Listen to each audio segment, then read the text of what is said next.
জীবনে কখনো হতাশ হবেন না। জীবনে যাই হয়ে যাক না কেন কখনো হতাশ হবেন না। মনে রাখবেন আল্লাহ আপনার রব, আল্লাহ আপনার সাথে আছেন ইনশাআল্লাহ। এই সমাজ আপনাকে যেভাবে শেখায়, কিভাবে শেখায়, এই যে স্কুল, কলেজ, ইউনিভার্সিটি, চাকরি, বিয়ে, সন্তান প্রতিপালন, আর তারপর ইন্না লিল্লাহি ওয়া ইন্না ইলাইহি রাজিউন, এই তো শেখায় নাকি?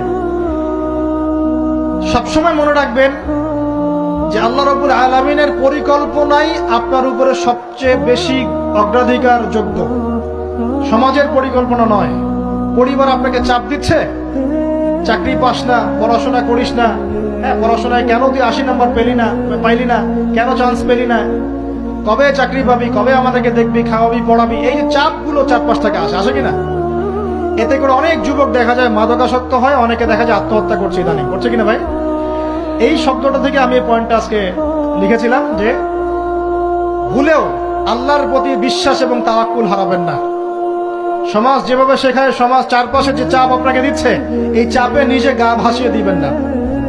আপনি আল্লাহর কাছে দোয়া করবেন, আল্লাহর কাছে পথ চেয়ে নিবেন এবং আল্লাহর প্রতি তাওয়াক্কুল ভরসা করবেন, কখনো আত্মহত্যার পথ বেছে নিবেন।